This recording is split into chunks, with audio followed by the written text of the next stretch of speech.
Yuri Gagarin was the first person to go to space. Neil Armstrong was the first person to walk on the moon. Humans have always sought to be the first to achieve something. The first to reach the summit of the Everest or the depths of the ocean. And the world of watches is no different. The first dive watch, the first automatic watch. In our minds, there is always this race and urgency to be the first. Because the first is the one who wins, the one who conquers.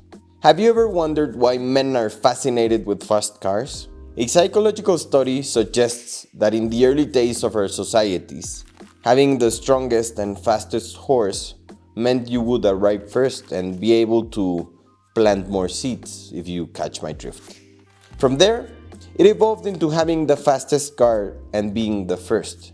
And the same applies to the realm of automatic chronographs. There was a race among Zenith, Seiko, Heuer, and a host of other brands to be the first to develop an automatic chronograph.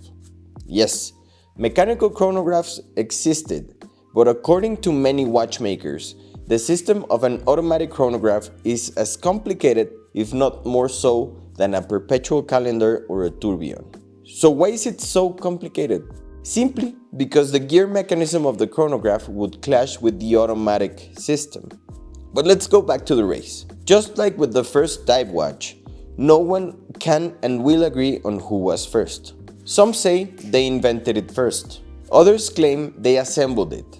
And others assert they released it first to the public. It's basically a game of broken telephone. Yet, it's said that competition is always good. This race to be the first resulted in the creation of this beauty, aptly named El Primero.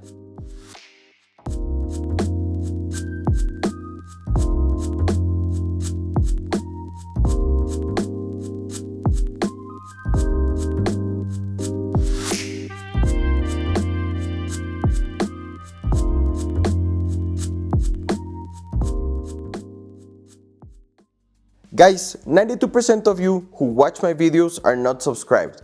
So if you like talking about watches and the market, please click the subscribe button, activate the bell, and I'll see you here next time. Obviously referencing that it was the first automatic chronograph movement. However, curiously, this movement almost disappeared.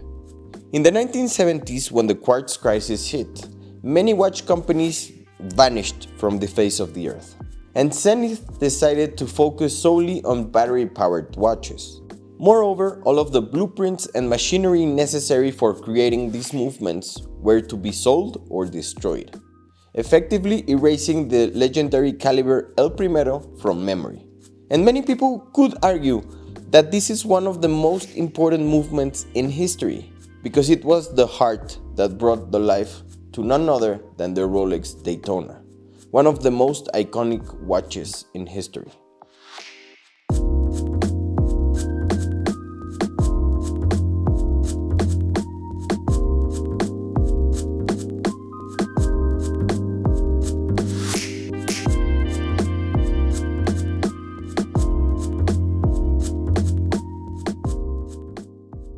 And many people don't know this, but if it wasn't for Zenith, the Daytona and Rolex probably wouldn't be where they are today.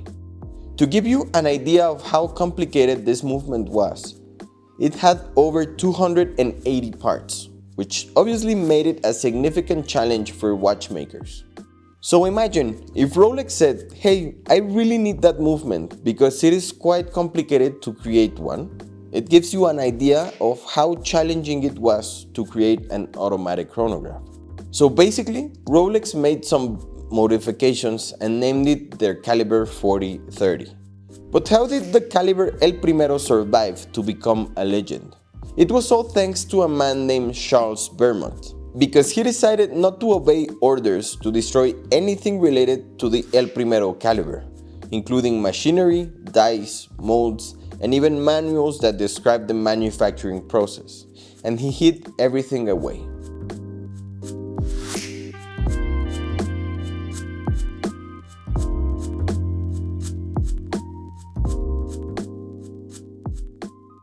Now, thanks to him, Zenith and Rolex are where they are today.